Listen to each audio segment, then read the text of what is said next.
The Hex Hunt. Story and illustrations by Michelle E. Lowe. Editing by Kate Crenshaw. Narration by Michael Arnold. In life, we all take unexpected journeys. Chapter 1. The Fox. 1. There are many lands, each different and unique. Some are hilly and some flat. Some areas have forests while others have buildings. But out in the West Land lived a special and brave girl named Rain. She and her parents, Opal and Desert, lived in a small cottage. Opal and Desert's livelihood depended on the crafts they made. They made everything from toys to furniture, wagons to household decorative items. They even built the cottage before Rain was born. Rain enjoyed drawing and painting her favourite animal, foxes. Lately she'd accumulated an audience, a large bird that had watched her as she did her artwork. Rain had many chores. Her favourite chore was taking care of the family pony, Raspberry. One morning, as she was grooming Raspberry, Rain noticed a fox sitting on the fence, watching her. This fox was one she'd never seen before. Its coat was the brightest of red and orange, with purple eyes, and the shiniest white underbelly.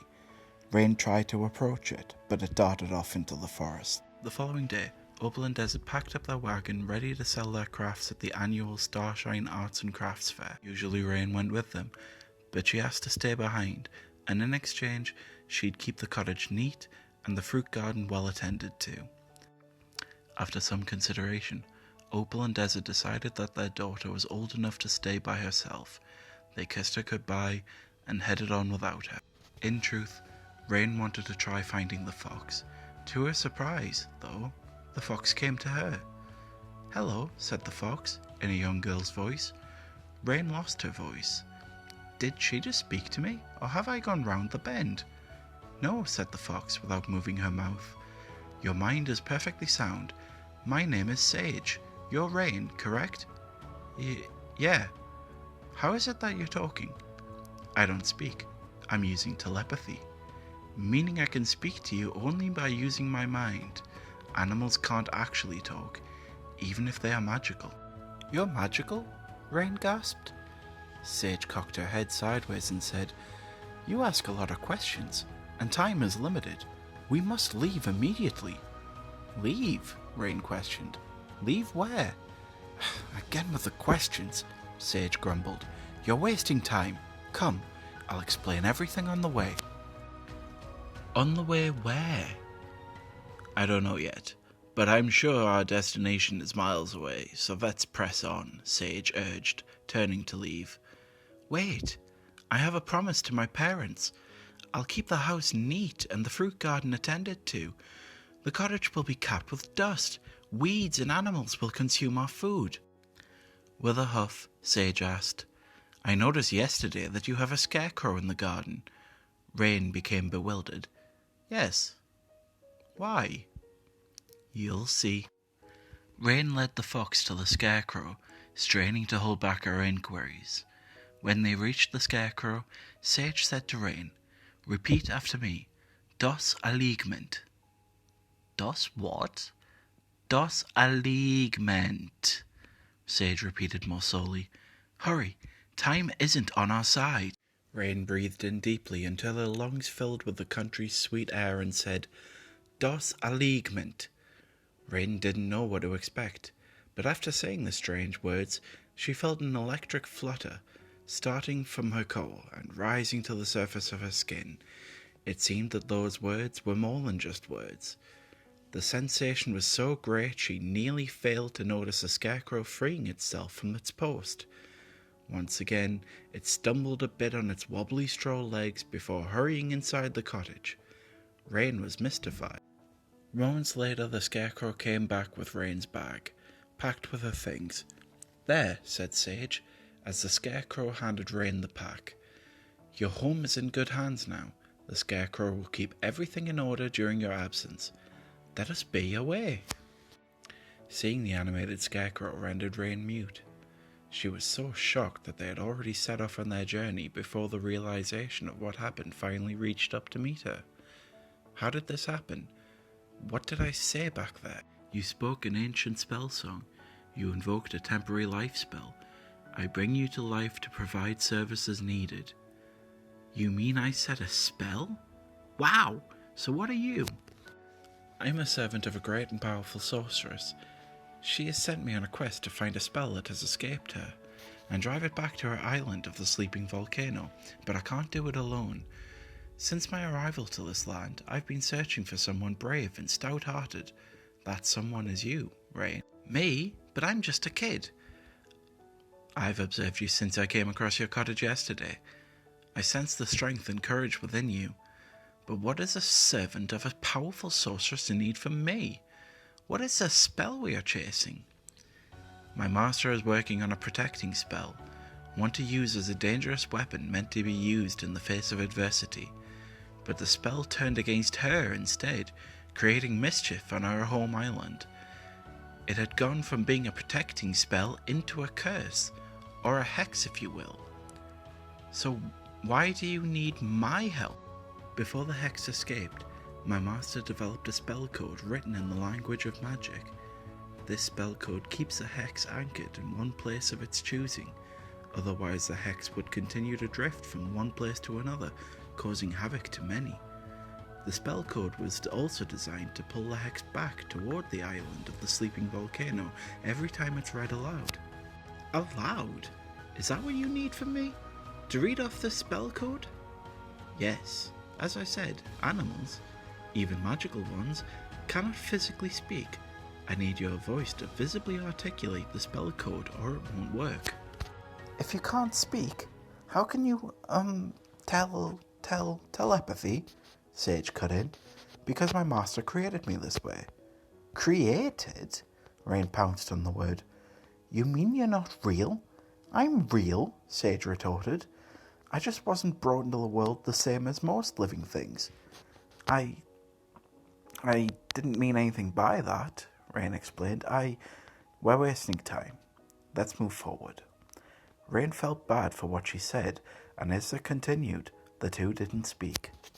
They journeyed for many miles through the twisted forest, over the wide ostrich plains, where ostriches ran wild, until crossing Stony Bridge that led into Long Cave, which cut straight through Fire Mountain.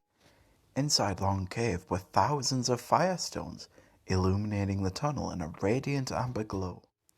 By the time they reached the rocky lands on the other side, night had arrived. Tired, the two made camp. After getting the fire started, Rain's stomach began grumbling. You should get out the food left in your bag by the scarecrow, suggested Sage. Rain searched through her bag and found jars of fruit, wrapped strips of meat, along with a pan to cook it in. Also in the bag, Rain found a blanket and her pillow. Wow, the scarecrow packed a lot for me in such a short amount of time. Packing you such things was woven into the spell I told you to say. I thought you would need them. How thoughtful, Rain smiled. Thanks. Rain began cooking the strips of meat over the fire. The delicious smell, however, wasn't on her mind. Throughout the entire day she had questions, but dared not ask and risk upsetting Sage again. Then, as if reading her mind, Sage sighed and said, I'm sorry for snapping at you. Things have been topsy-turvy since the hex escaped. It's all right. Are we getting close to it? Yes, I've been following its trail. The only advantage of the hex being so powerful is that it lets off a great amount of energy for a magical creature like me to sense. But why has this sorceress sent a servant instead of dealing with the hex herself? Magic keepers have rules they must follow, Sage said. Magic keepers? Rain questioned. Yes, sorcerers and sorceresses. They keep magic within themselves, and therefore are magic keepers. Oh, said Rain. Well, what kind of rules does a magic keeper have? When a magic keeper enters this world, their very first magic assignment is to create their own replacement spell. After a magic keeper dies and fades back into the universe, their replacement awakens. You mean every magic keeper came from a spell of another magic keeper? Rain asked. Yes, a magic keeper's power and energy came from the outer universe. When a new magic keeper is being created, their power source is pulled down to this world and placed into a form of their creator's choosing. Then the replacement spell is stored into a special magic bottle to be preserved until their creator passes away. When the new magic keeper awakens, everything the deceased magic keeper had once owned, their spellbooks, their land, and their home is automatically inherited by the replacement. The keeper is bound for life. You mean a magic keeper can never leave her own land? How lonely. Yes, Sage said, lowering her head sorrowfully. It's very lonely. Rain couldn't help but notice the longing in her purple eyes. She didn't understand why, since Sage was only a creation and not a lonely magic keeper. To try and brighten her spirits, she said, "You would like some food." "I've never eaten before," Sage admitted. "Really?" Rain said with a surprise. "Then try some of this. You'll like it." Rain made her a small plate and handed it over to her. Sage sniffed and tried one of everything. "How is it?" Rain asked. Sage flashed a big smile. Yum! Chapter 2. Days of Dancing. The next day, Rain and Sage travelled many more miles until reaching the town of caves. Rain had heard of this town. People lived within man-made caves carved into the rocky slopes. The Hex is close, Sage informed. The town appeared cosy and inviting. The only problem was that there seemed to be no people around. They walked through the desolate streets, finding only a few animals running about. Rain had an eerie feeling that something terrible had happened to the townspeople. What happened here? Rain wondered. A cry wailed from inside a nearby cave. It sounded like a baby. Moments later, an old man rushed out and hurried away before Rain could speak to him. Instead, they followed the cry inside and found an old woman sitting on the floor. Surrounding her were toddlers and infants. The old woman looked very, very tired. "Oh my," said Rain. "It appears you haven't slept in days." "That's because I haven't, my dear," the old woman groaned. "My husband and I have been watching over these little ones for days now." "Why? Where are their parents?" "Gone. My husband and I came into town with crops to sell off, and everyone, save for these little ones, had vanished." The old woman looked tired indeed. Dark circles coloured around her faded eyes, and she spoke in an exasperated whisper. "We found one toddler wandering the street while my husband and I were searching for people. Eventually, he'd come across other hungry and weeping children. The Hex took the townspeople away," said Sage. "We find them, and we'll find the Hex." "We aren't able to fetch help," the old woman continued.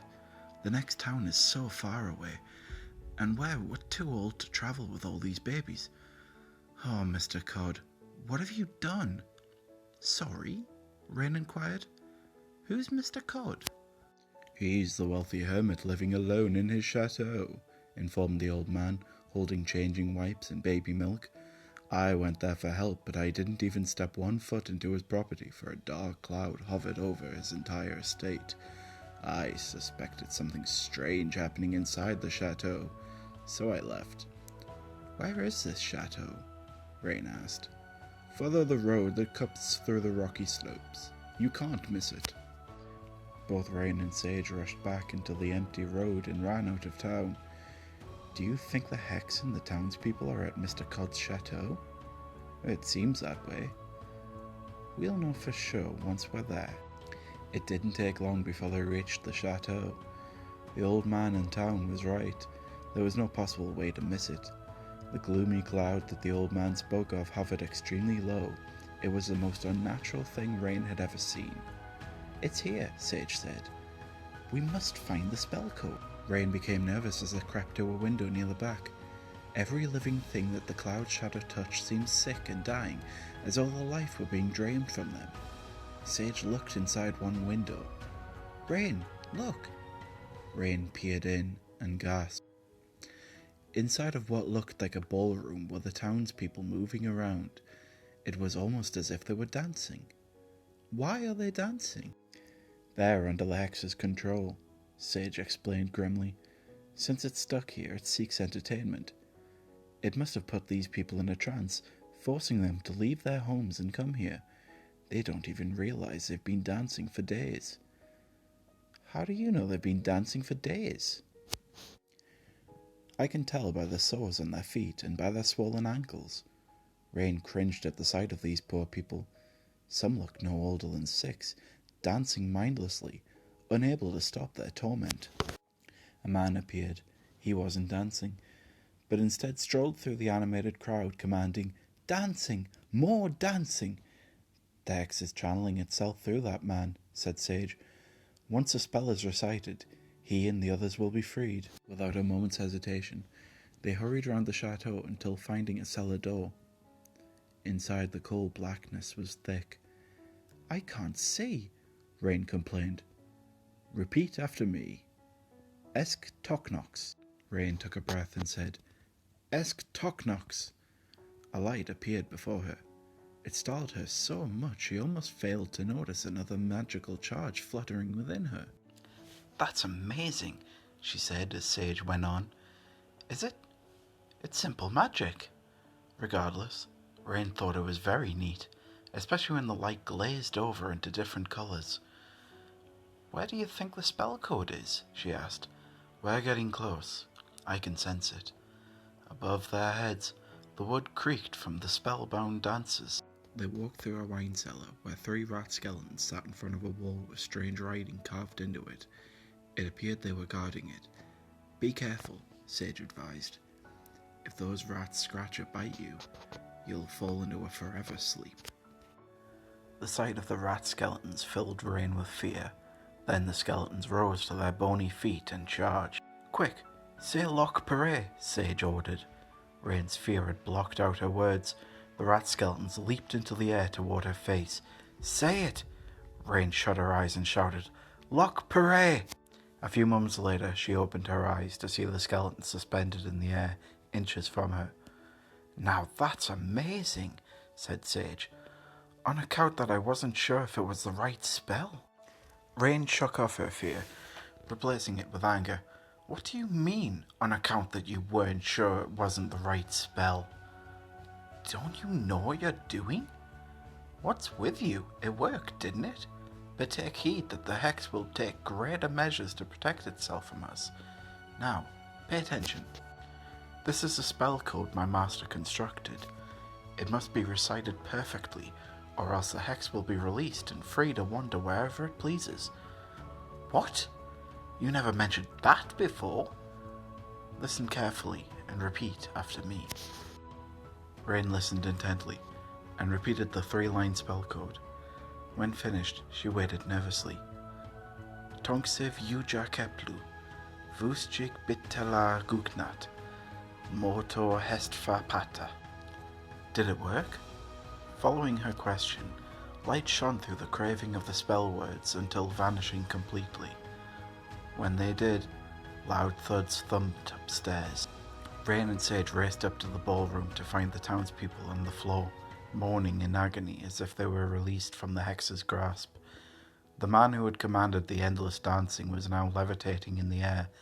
Rain was watching something, an entity, breeze from him.